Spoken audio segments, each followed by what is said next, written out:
Next problem बघा. An open cylindrical tank. Cylindrical tank सांगितलेला आहे, शिवाय ओपन सांगितलेलं आहे. याचा अर्थ त्याची जी वरची बाजू आहे ती पूर्णपणे ओपन कन्सिडर करायची आहे. Whose base is a circle. त्याचा बेस आहे सर्कल फॉर्मॅटमध्ये. Is to be constructed of metal sheet. तर हा cylindrical tank, open cylindrical tank तयार करायचा आहे. So as to contain a volume of. त्याचा व्हॉल्यूम एवढा सांगितलाय, pi a cube cubic centimetre of water. Find the dimensions so that sheet required is minimum. त्याची dimensions find out करा. त्याला तयार करण्यासाठी लागणारं जे मेटल शीट आहे ते कमीत कमी लागलं पाहिजे, अशा पद्धतीनं त्याची डायमेन्शन्स फाइंड आउट करा असं त्यांनी सांगितलं. बघा, त्याचा जो सिलेंडर आहे तो मी असा कन्सिडर करतोय या पद्धतीने. त्याची रेडियस बेस सर्कल आहे म्हणून सांगितले. त्याची रेडियस कन्सिडर करतोय आर. त्यानंतर त्याची जी हाईट आहे ती हाईट पण दाखवतो इथं.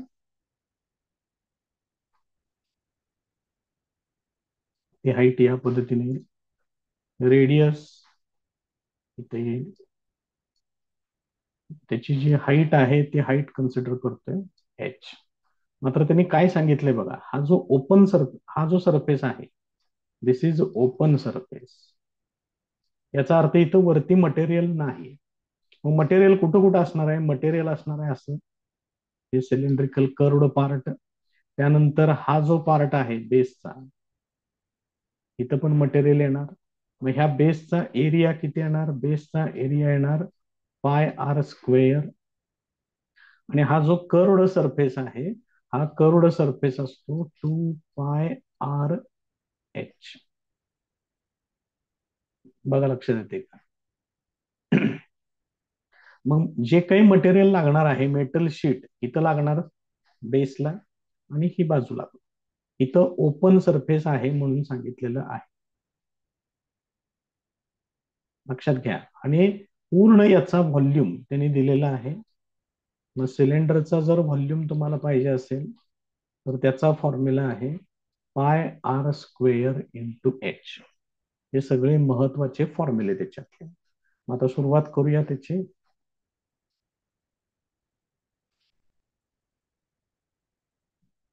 assume that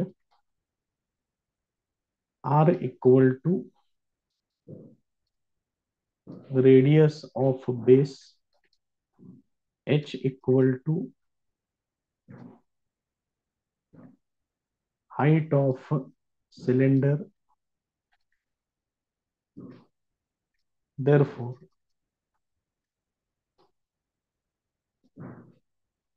its volume equal to v equal to pi r square into h. This is equal to, ही व्हॅल्यू त्यांनी दिलेली आहे, ही व्हॅल्यू त्यांनी सांगितले पाय ए क्यूब, प्रॉब्लेम मध्येच दिलेलं आहे. मग हे जर आपण इक्वेट केलं तर हे पायला पाय कॅन्सल होईल. याच्यावरून एच इक्वल टू येणार ए क्यूब अपॉन आर स्क्वेअर. याला मी इक्वेशन नंबर 1 लिहितोय. आता त्याचा टोटल सरफेस एरिया लिहूया. त्याच्यामध्ये काय काय लागणार आहे ते मी तुम्हाला सांगितले. हा एक एरिया येणार आणि हा एक एरिया.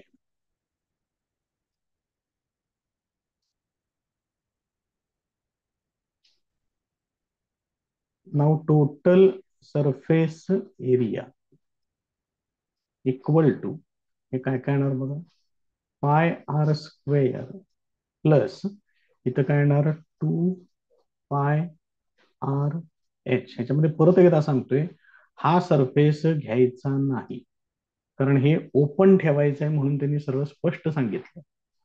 जर हे ओपन नसतं, जर हे पण क्लोज केलं असतं तर तुम्हाला अजून एक पाय आर स्क्वेअर त्याच्यामध्ये घ्यावा लागेल. हे लक्षात ठेवा. म्हणजे तसाही प्रॉब्लेम तयार करता येऊ शकतो.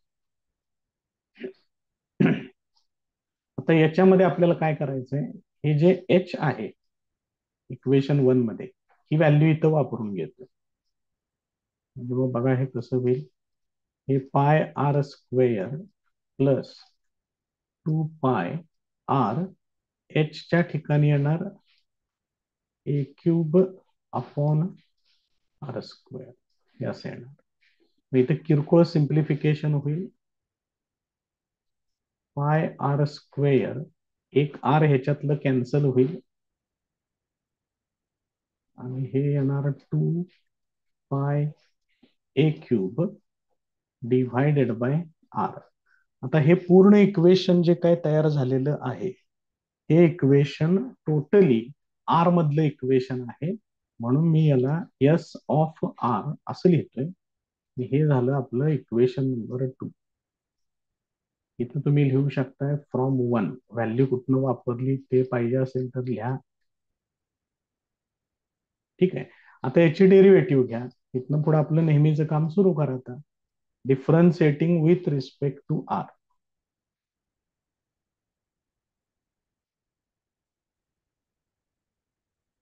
S dash r equal to, आता इथं काय काय होणार बघा, हे पाय तसंच ठेवा, आर स्क्वेअरची डेरिव्हेटिव्ह येणार 2r plus ह्याच्यातलं 2 pi a cube, हे सगळं कॉन्स्टंट, 1/r ची डेरिव्हेटिव्ह येणार -1/r स्क्वेअर.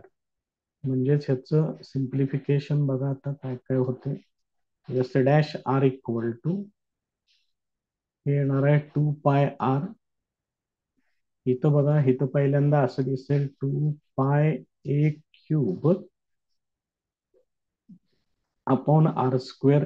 याला मी अजून एक स्टेप करून घेतोय, हे आर स्क्वेअर वरती घेतोय, त्यामुळे आपल्याला पुढची डेरिव्हेटिव्ह घेताना थोडस सोपं जाईल. 2 पाय ए क्यूब आर स्क्वेअरला वरती घ्या, ते होणार r⁻². आता डेरिव्हेटिव्ह घ्या त्याची, differentiating with respect to r, S double dash r equal to, आता इथं बघा हे 2 पाय कॉन्स्टंट, हे तसंच राहील, आर ची डेरिव्हेटिव्ह येणार 1 मायनस 2 पाय ए क्यूब, हे कॉन्स्टंट त्याला तसंच ठेवा, आणि r⁻² आहे, त्याची डेरिव्हेटिव्ह -2 पुढे घ्या, पॉवर 1 न कमी करा, हे असेल. सिम्प्लिफिकेशन त्याचं आता, therefore S double dash r equal to, हे 2 पाय तसंच ठेवतो, हे मायनस मायनस प्लस होईल, 2 × 2 हे होणार 4 पाय ए क्यूब, r⁻³ आहे, त्याला मी इथं छेदामध्ये घेतो, r⁻³ हे झालं तुमचं इक्वेशन नंबर 4. आता जे फर्स्ट इक्वेशन आहे, इथं आहे बघा, हे ह्याला equal to, sorry S dash r कुठं आहे, इथं आहे, 2 थांबा, इथं 3 द्यायचं राहिलं इक्वेशन. इथं इक्वेशन नंबर 3 मध्ये ही जी टर्म आहे त्याला आपण खाली घेऊया आणि त्याला इक्वल टू 0 करायचं आहे. म्हणजे फक्त त्याला जरा बाजूला काढून घेतो एवढंच.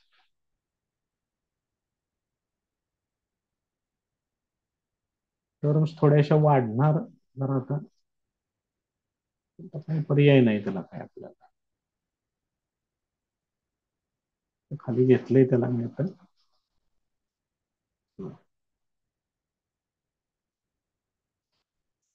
आता पुढची स्टेप आपली आहे, when S dash r is equal to 0, हे एस डॅश आर आहे बघा, म्हणजेच 2 pi R minus 2 pi a cube divided by r square, this is equal to 0. ही निगेटिव्ह टर्म मी पलीकडे पाठवतोय. 2 pi r equal to 2 pi a cube divided by r square. याच्यातलं 2 pi cancel होईल, हे आर स्क्वेअर ने इकडं R ला मल्टिप्लाय करा, म्हणजे r³ equal to a cube येते, म्हणजेच r इक्वल टू ए येणार. ही इथली पहिली महत्वाची व्हॅल्यू तुम्हाला मिळेल, डायमेन्शन त्याचं. आता हे आर इक्वल टू ए या इक्वेशन नंबर 4 म्हणजेच एस डबल डॅश आर मध्ये वापरायचं. व्हेन आर इक्वल टू ए,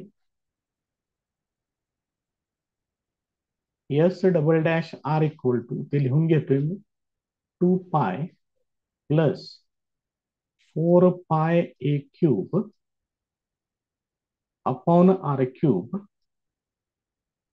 त्याला आता सिम्प्लिफाय करूया. एस डबल डॅश ए येणार आता इथं 2 pi plus 4 pi a cube divided by a cube. आरच्या ठिकाणी ए वापरायचं. हे ए क्यूबला ए क्यूब कॅन्सल होईल. 2 पाय प्लस 4 पाय म्हणजे येणार 6 पाय which is greater than 0. Therefore, by second derivative test,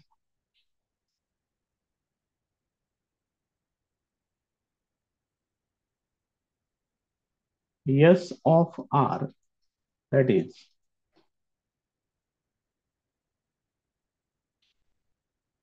surface area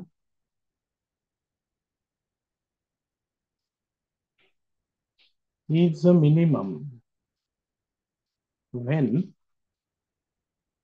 R equal to A. आता आपण वरती सबस्टिट्यूशन काढले, एक डायमेन्शन आपल्याला मिळाले. आता हाईट राहिले बघा. आता एच इक्वल टू वरती लिहिलेलं आहे बघा इक्वेशन 1 मध्ये. H equal to a cube upon r square आहे.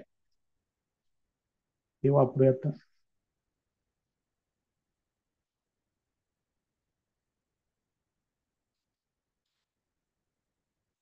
Now h equal to a cube upon r square, त्याच्यामध्ये ही व्हॅल्यू वापरा. ए क्यूबला तसंच ठेवा, आरच्या ठिकाणी ए वापरा, म्हणजे हे येणार ए. बघा, लक्ष देते का? त्यामुळे त्याची रेडियस आणि हाईट ही सेम येते. Therefore radius equal to H sorry, radius equal to a centimetre, height equal to a centimetre. ही त्याची झाली डायमेन्शन्स. त्या सिलेंडरची ही डायमेन्शन्स होती.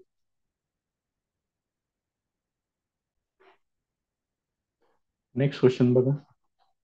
ए box with a square base.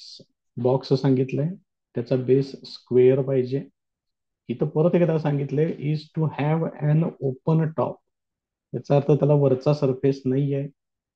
Total surface area of the box is, तो सांगितलाय 192 square centimetre. अशा परिस्थितीतला तो जो बॉक्स तयार होईल त्याचा टोटल सरफेस एरिया दिलाय. What should be it's dimension in order that the volume is largest. तर त्याची डायमेन्शन्स काय पाहिजेत, की त्याचा व्हॉल्यूम मॅक्सिमम असला पाहिजे. या संदर्भातलं बघा आता काय परिस्थिती होणार आहे ती.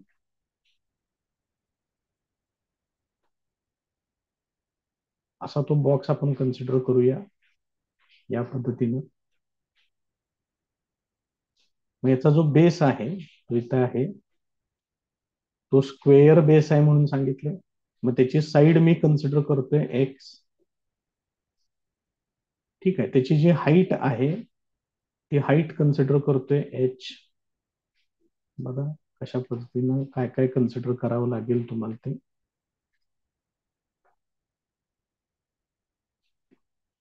ही त्याची height,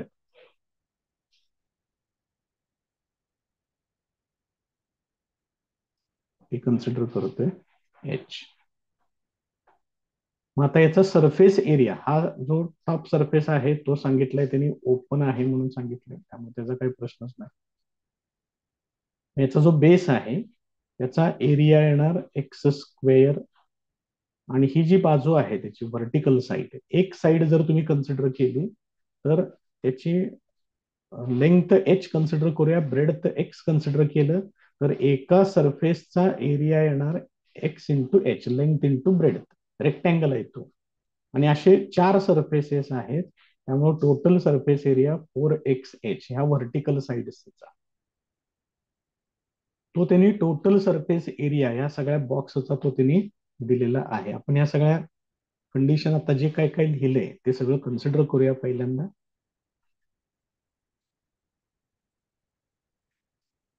Assume that x equal to side of square base, h equal to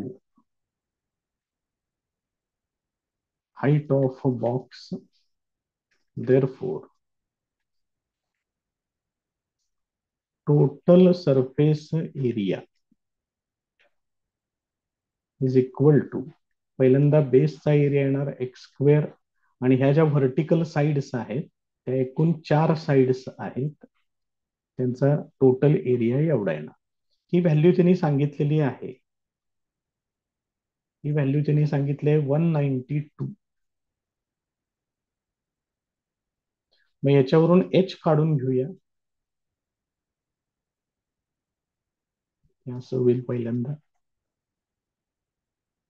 मग याच्यावरून एच इक्वल टू, या 4x ने इकडे डिवाइड करा,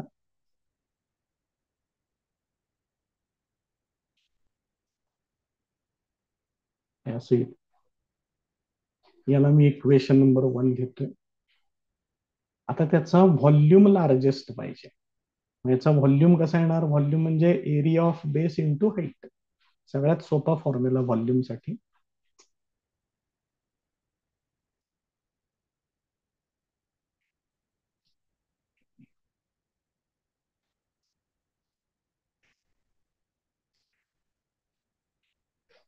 Now volume of a box equal to area of base into height. मग त्याचा बेस स्क्वेअर बेस आहे, त्यामुळे त्याचा एरिया होणार एक्स स्क्वेअर, हाईट आहे त्याची एच. आता ही एच ची व्हॅल्यू इथं वापरा. आता बघा इथं एक्स आहे, एच आहे. आता ही व्हॅल्यू इथं वापरल्यानंतर बघा जरा टर्म कशा तयार होतील, सगळ्या टर्म एक्स मधल्याच येतील.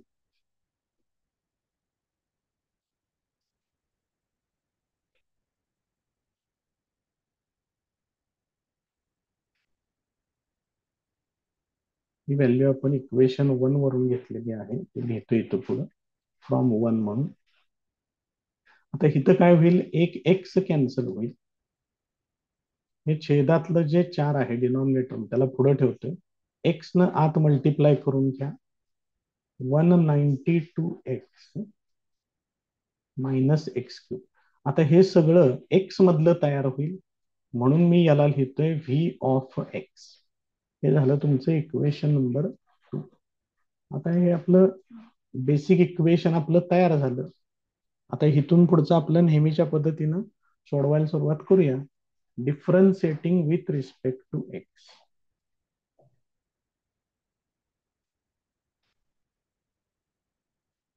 व्ही डॅश एक्स इथं 1/4 तसंच राहील. 192 कॉन्स्टंट, एक्स ची डेरिव्हेटिव्ह 1 मायनस एक्स क्यूब ची डेरिव्हेटिव्ह येणार 3x स्क्वेअर. हे झालं तुमचं equation number 3.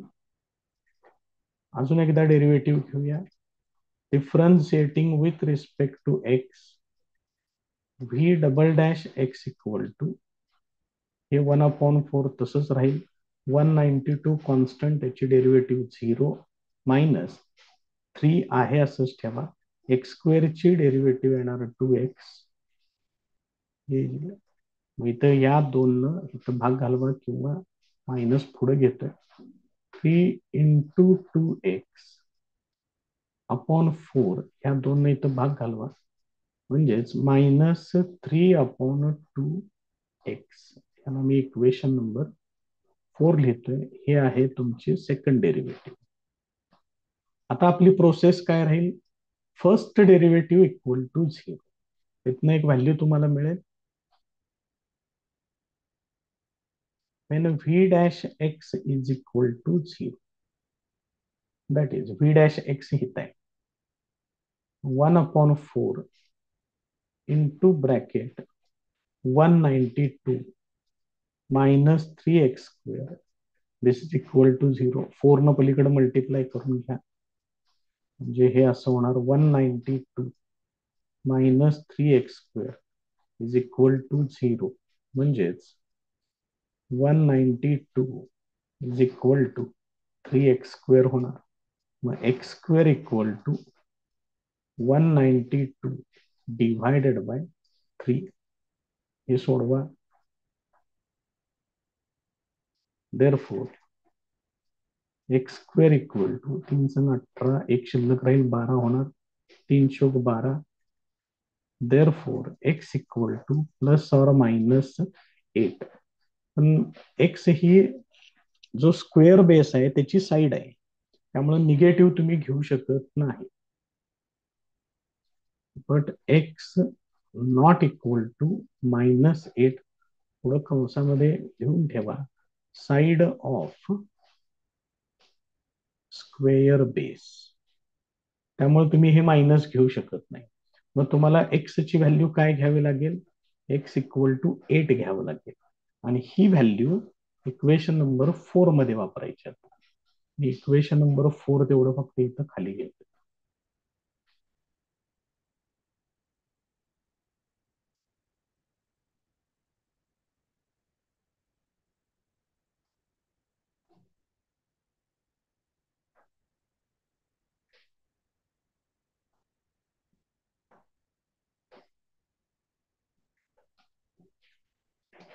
Now when x equal to 8, v double dash x equal to, ते लिहून घेतोय पहिल्यांदा. तर त्याच्यामध्ये x च्या ठिकाणी 8 वापरायचं आहे.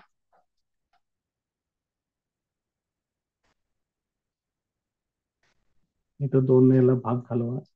त्यानंतर 3 into 4 ते येणार -12, which is less than 0. Therefore by second derivative test,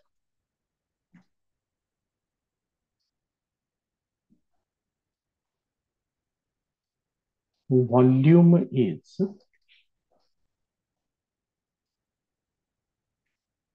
maximum when x equal to 8. हे झालं त्याचा जो स्क्वेअर बेस आहे त्याची साईड तुम्हाला या ठिकाणी मिळालेली आहे. आता याच्यावरून हाईट काढली पाहिजे आपल्याला. आता ती हाईट आपण काय लिहिलेले आहे वरती ती जरा बघा.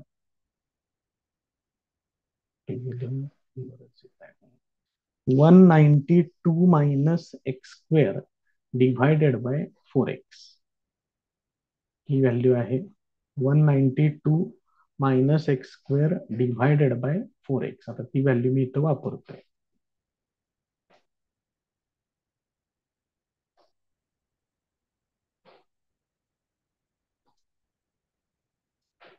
Now h equal to 192 minus x square divided by 4x. ह्याच्यामध्ये हे x equal to 8 वापरायचं.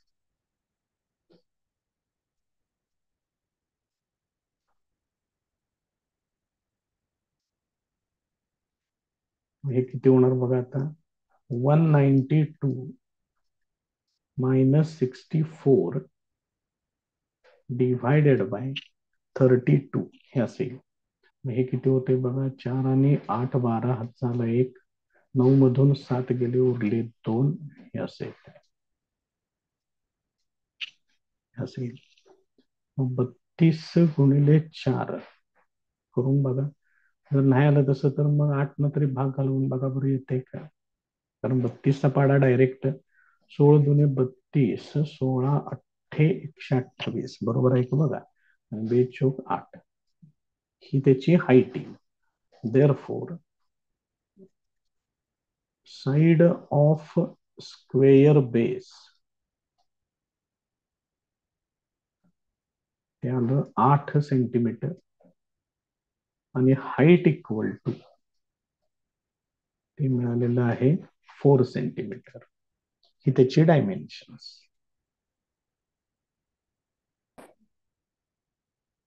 नेक्स्ट एक्झाम्पल बघा. The profit function p of x of a firm selling x items per day.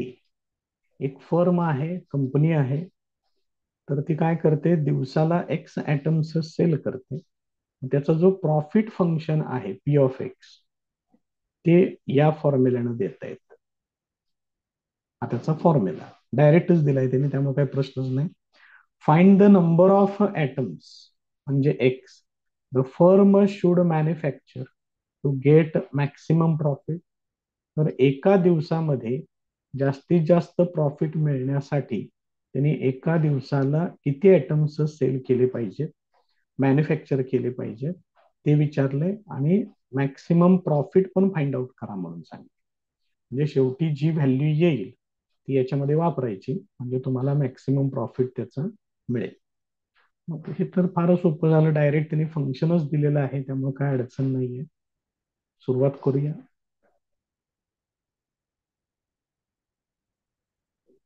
The profit function p of x is, इथं लिहून घेऊया ते, p of x equal to काय दिले त्याने, 150 minus x into x minus 1625. बाकीचं काय आता आपल्याला लागणार नाहीये त्याच्यातलं. आता हे जरा सिम्प्लिफाय करून घेऊया याला. Therefore p of x equal to ह्या एक्स ना आत मल्टिप्लाय करून घ्या, 150x minus x square minus 1625. हे झालं तुमचं इक्वेशन नंबर 1. त्यानंतर आता याची डेरिव्हेटिव्ह घ्या. Differentiating with respect to x, p dash x equal to 150 येणार, इथे येणार -2x, हे पूर्ण कॉन्स्टंट, त्याची डेरिव्हेटिव्ह 0 होणार. हे इक्वेशन नंबर 2. त्यानंतर differentiating with respect to x, अजून एकदा डेरिव्हेटिव्ह घ्या. आता होणार p double dash x is equal to 150 ची डेरिव्हेटिव्ह 0, कारण ते पूर्ण कॉन्स्टंट आहे. इथे येणार -2. हे झालं तुमचं इक्वेशन नंबर 3. आता फर्स्ट डेरिव्हेटिव्ह इक्वल टू 0 घ्यायचं.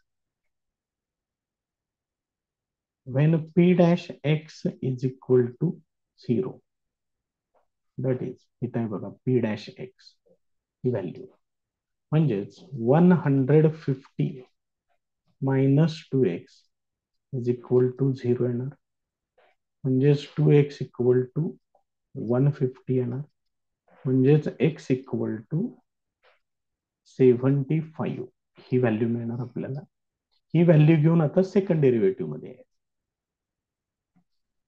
when x equal to 75, p double dash x equal to काय व्हॅल्यू आहे बघा, -2. ह्याच्यामध्ये इथे एक्स वापरायलाच येत नाही, त्यामुळे डायरेक्ट इथे लिहून टाकायचं, this is less than 0. Therefore by second derivative taste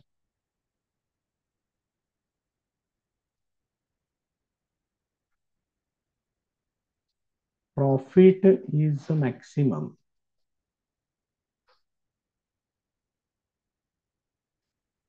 when x equal to 75.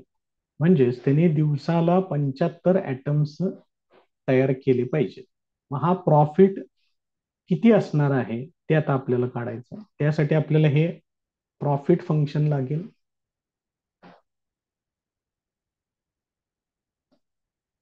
घेतो इकडं पुढं. मॅक्सिमम प्रॉफिट पण त्यांनी विचारलेलं आहे.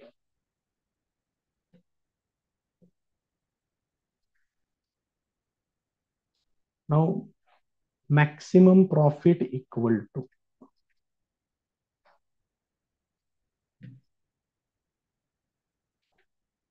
मग काय करायचं, हे जे फंक्शन आहे याच्यात एक्सच्या ठिकाणी 75 वापरा. मग बघा परत काय होईल, याच्यात 150 मायनस 75 इंटू 75 मायनस 1625 असं करावं लागेल. मग 150 वजा वजा 75 केलं की हे 75 येणार. 75 इंटू 75 मायनस 1625. मग 75चा वर्ग पाहिजे मला, मग 5चा वर्ग येणार 25. 7 आणि 7च्या पुढचा आकडा 8, 7 8 56. बघा स्कॉलरशिपच्या ट्रिक्स आहेत ह्या, तुम्हाला कितपत लक्षात येत आहेत, नाहीतर मग गुणाकार करणे, याशिवाय पर्याय नाही आहे दुसरा कुठला. मग 5625 मधून 1625 वजा केले की 4000 ही व्हॅल्यू त्या ठिकाणी येते. मग बघा मॅक्सिमम प्रॉफिट एवढा येईल. नंबर ऑफ ऍटम्स किती तयार केले पाहिजेत, 75, आणि मॅक्सिमम प्रॉफिट होईल 4000. शेवटी आन्सर तेवढं लिहून टाका फक्त. Therefore, number of atoms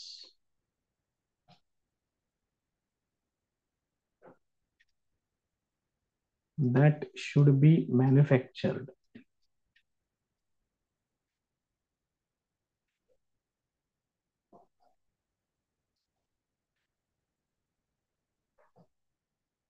to get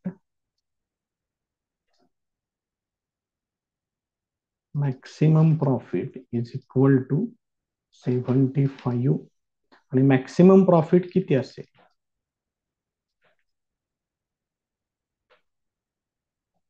maximum profit equal to 4000. हे त्याचं फायनल आन्सर आहे. नेक्स्ट प्रॉब्लेम बघा. Rectangular sheet of paper has its area 24 square metres. Rectangular sheet सांगितलेली आहे, त्याचा एरिया 24 स्क्वेअर मीटर सांगितलेला आहे. Margin at the top and the bottom are 75 centimetre each and the sides 50 centimetre each. Top बॉटमला 75 सेंटीमीटरचा margin ठेवलेला आहे, दोन्ही बाजूला साइड्सना 50 centimetre. What are the dimensions of the paper if the area of the printed space is maximum. तर त्या पेपरची डायमेन्शन्स काढा म्हटले, म्हणजे त्याची लेंथ ब्रेड्थ तुम्हाला फाइंड आउट करावी लागेल. फक्त त्यांनी काय सांगितलंय, जो प्रिंटेड स्पेस आहे, हे मार्जिन सोडल्यानंतर जो शिल्लक राहील तो, त्याचा एरिया मॅक्सिमम आला पाहिजे. मग त्यासाठी आपण काय करूया, एक रेक्टँग्युलर शीट कन्सिडर करूया इथं या पद्धतीनं. बघा लक्षात येते. आता त्यांनी काय सांगितले, त्यांनी असं सांगितलेलं आहे की याला मार्जिन्स ठेवायचे दोन्ही बाजूला. मग त्यांनी काय सांगितलंय, टॉप आणि बॉटमला 75 सेंटीमीटर सांगितले. टॉपला इथं असं कन्सिडर करतोय, इथं पण तसंच घेतोय. हे टॉप आणि बॉटमचं मार्जिन झालं. साईडला 50 सेंटीमीटर सांगितलं. इकडली ही साईड अशी तयार करतोय इकडे, आणि इकडे एक तयार करतोय. बघा कशा पद्धतीनं आहे ते. म्हणजे साधारणपणे आपल्याला हे जे डिस्टन्स आहे एवढं, आणि हे त्यांनी 50 सेंटीमीटर इकडं 50 सेंटीमीटर इकडं असं सांगितलेलं आहे. आणि इथं किती सांगितलंय, 75 सेंटीमीटर सांगितलं. बघा कशा पद्धतीने दिले त्यांनी. मग मी एक काम करतो, पहिल्यांदा ह्या ज्या साईड्स आहेत त्या साईड्स कन्सिडर करतो. ही त्याची लेंथ आहे, ही लेंथ कन्सिडर करतोय एक्स. कशामध्ये दिले? मीटर मध्ये दिले, एक्स मीटर. त्यानंतर ही जी ब्रेडथ आहे, एक मिनिट, ही ब्रेडथ कन्सिडर करतोय वाय सेंटीमीटर. बघा, लक्षात येते का? आता याचा एरिया त्यांनी दिलेला आहे, त्या पद्धतीने चेंज करून घेऊया. Assume that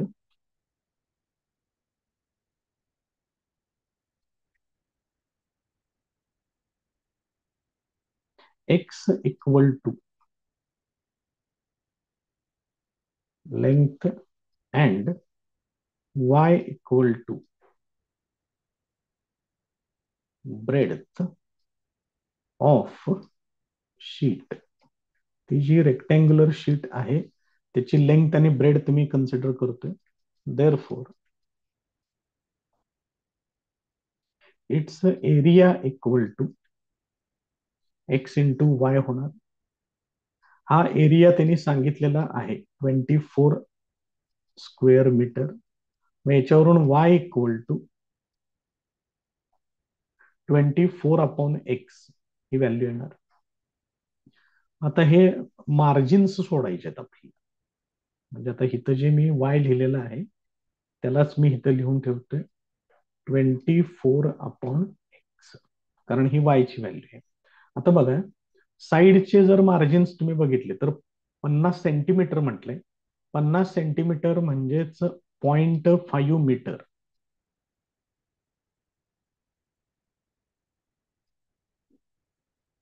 0.5 मीटर इकडे येणार आणि इकडे सुद्धा 0.5 मीटर येणार. म्हणजे टोटल किती गेलं? 1 मीटर गेलं. हे टोटल किती आहे? 24/x आहे. बघा कशा पद्धतीनं आहे ते.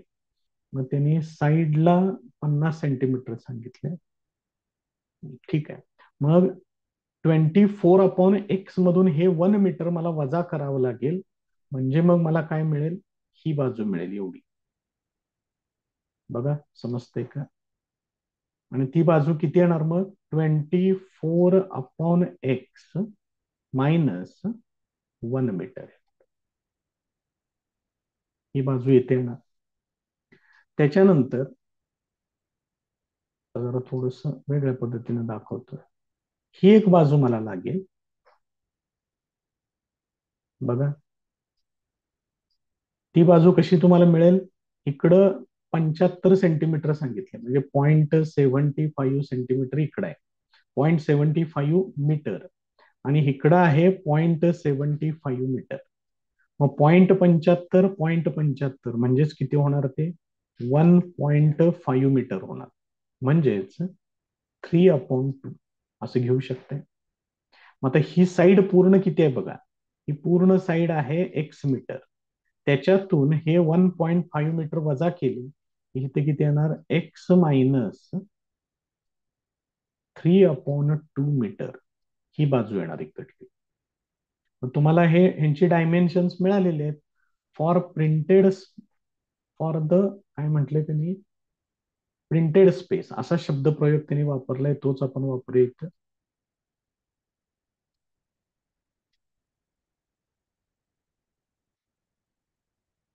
फॉर द प्रिंटेड स्पेस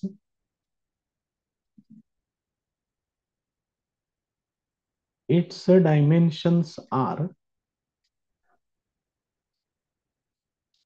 काय काय मिळालेले आहेत बघा. X minus 3/2 metre and 24/x minus 1 metre. मग हाच एरिया मॅक्सिमम झाला पाहिजे. मग त्याचा एरिया पहिल्यांदा काढूया. आता डायमेन्शन्स मला मिळालेले आहेत. देअरफॉर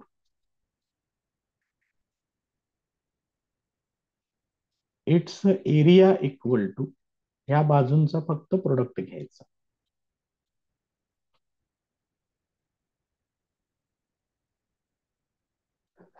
आता प्रोडक्ट करून घ्या.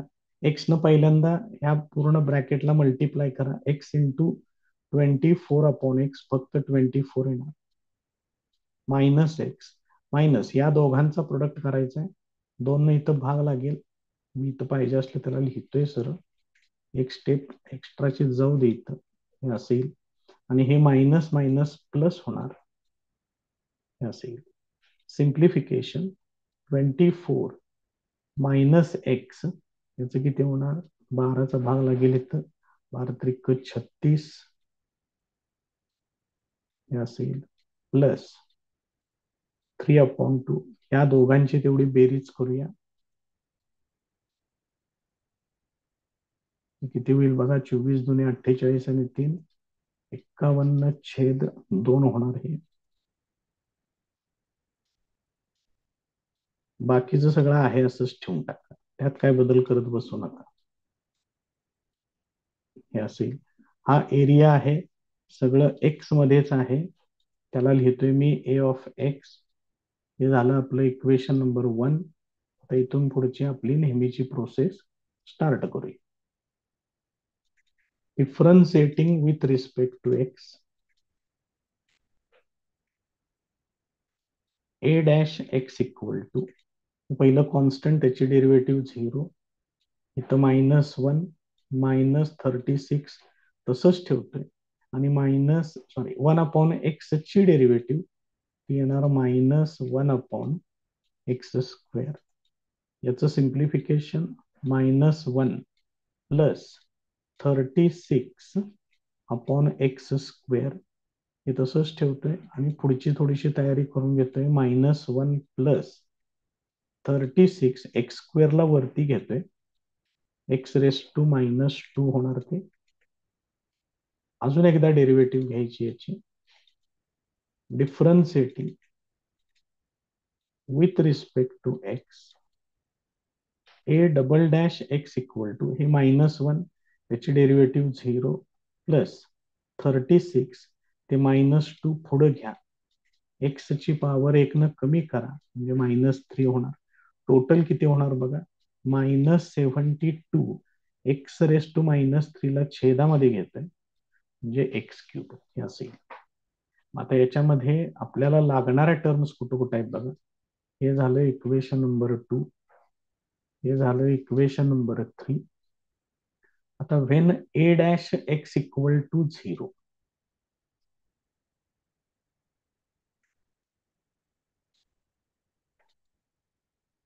When a dash x equal to 0, इथे बघा ती value.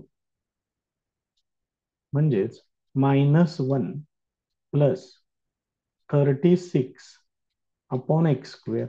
This is equal to 0. मग हे किती होणार? 36/x². This is equal to 1. therefore x² equal to 36 येणार. therefore x इक्वल टू ±6 येणार. but x not equal to -6 since one side of a paper. ही एका पेपरची बाजू आहे त्यामुळे ते मायनस असू शकत नाही. त्यामुळे x इक्वल टू काय घ्यावं लागेल? +6 घ्यावं लागेल. आणि ही व्हॅल्यू घेऊन आपल्याला या दुसऱ्या डेरिव्हेटिव्ह मध्ये यावं लागेल. When x equal to 6, a double dash x equal to काय येते? ए डबल डॅश एक्स -72/x³ आहे. therefore a double dash 6 is equal to -72/6³. मग 6चा वर्ग म्हणतोय 36. 36 गुणिले 6 हे असेल. 36 दुने 72 होणार. 2 त्रिक 6 होणार. म्हणजेच हे येणार -1/3 विच इज लेस दॅन 0. ज्या अर्थी याची सेकंड डेरिव्हेटिव्ह लेस दॅन 0 येते. By second derivative taste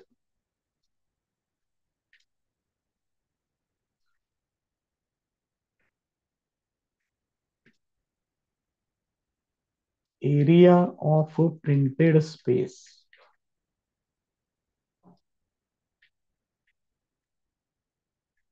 is maximum when x equal to 6. आता ज्या वेळेला x इक्वल टू 6 आहे, y इक्वल टू किती असेल ते काढायचं आहे. वरती आपण y इक्वल टू इक्वेशन लिहून ठेवले बघा. हे बघा येते y इक्वल टू 24/x आहे.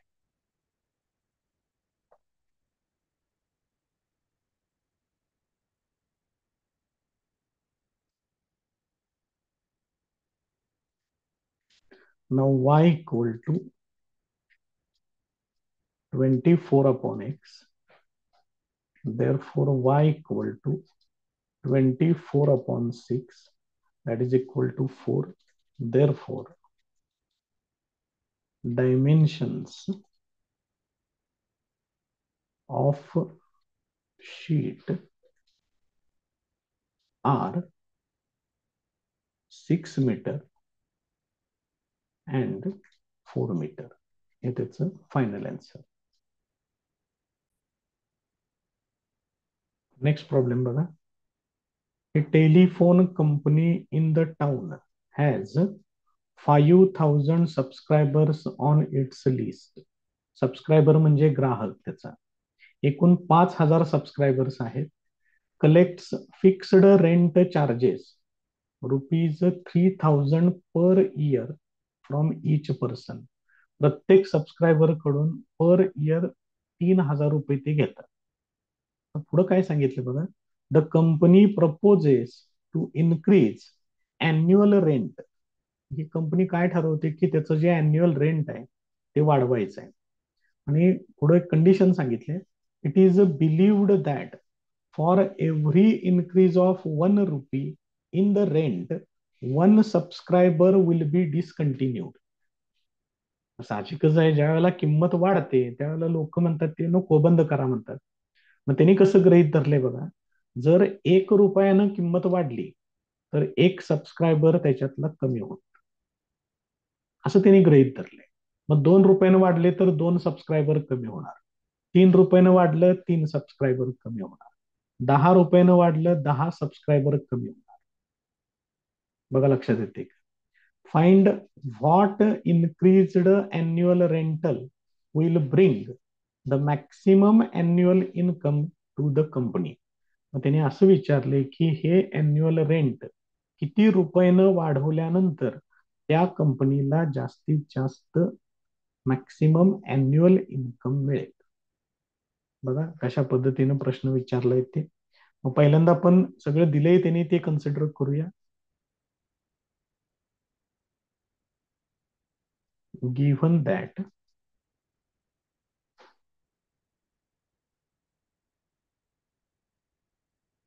number of subscribers is equal to किती सांगितले त्यांनी 5,000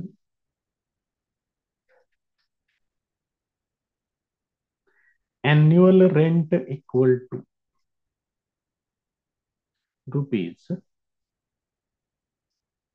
₹3,000 पर इयर. मग आपण असं गृहीत धरूया की ते अॅन्युअल रेंट X रुपयानं वाढवणार आहेत.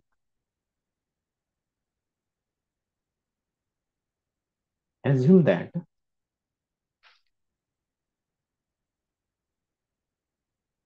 annual rent is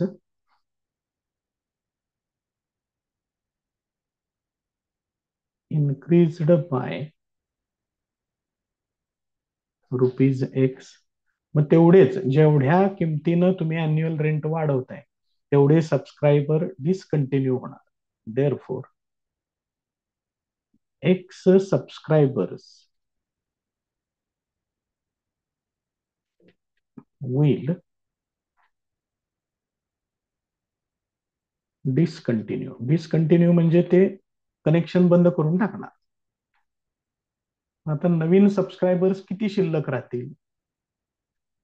देअरफॉर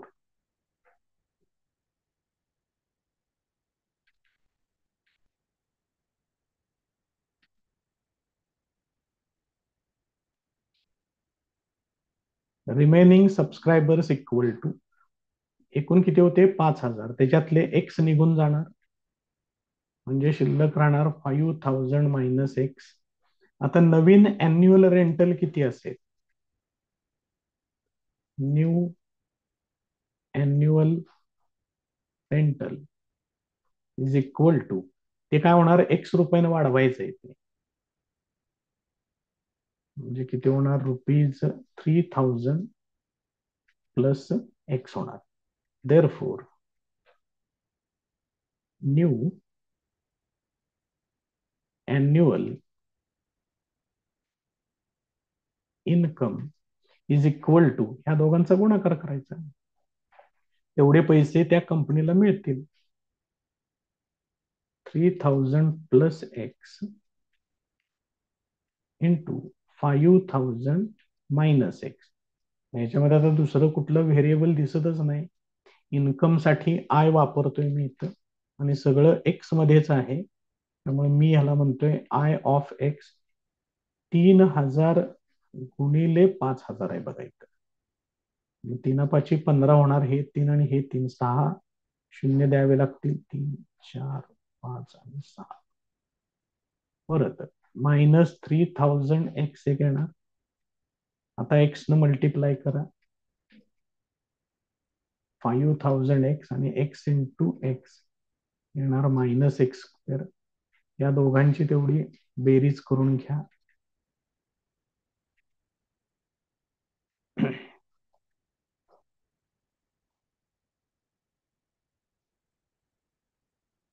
हे होणार +2,000 एक्स होणार मायनस एक्स स्क्वेअर हे तुमचं बेसिक इक्वेशन तयार होईल differentiating with respect to x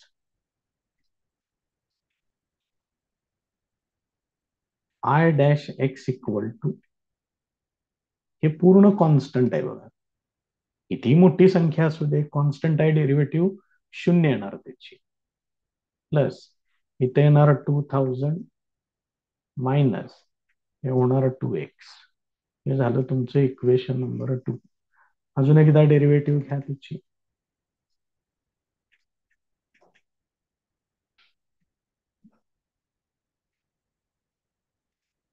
आता इथं काय होईल हे 2,000 सुद्धा कॉन्स्टंट त्याची डेरिव्हेटिव्ह 0 फक्त -2 येणार हे झालं तुमचं इक्वेशन नंबर 3 आता first derivative equal to 0 when I dash x is equal to 0 2,000 minus 2x equal to 0 therefore 2x equal to 2,000 therefore x equal to 1,000 he value येणार आता ही व्हॅल्यू सेकंड डेरिव्हेटिव्ह मध्ये वापरायची when x equal to 1,000 I double dash x equal to -2 याच्यात value वापरायला जागाच नाहीये त्यामुळे हे जे काय आहे तेच घ्यायचं लेस दॅन 0 आहे ही व्हॅल्यू निगेटिव्ह मध्ये आहे therefore by second derivative taste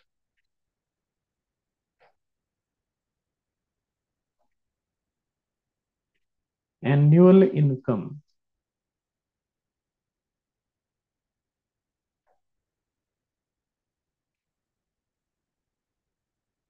will be maximum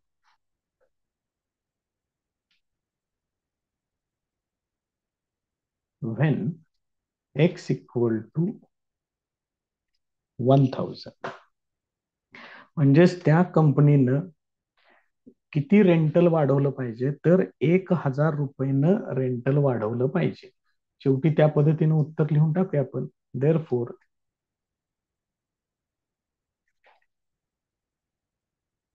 the company should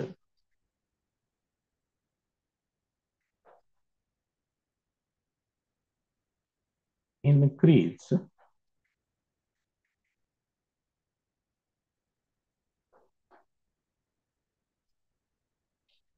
its annual rental by rupees 1000 to get maximum profit. पाहिजे असलं तर पुढे तसं लिहू शकताय. To get maximum annual income, त्याने असा शब्द वापरलाय, तोच वापरू आपण.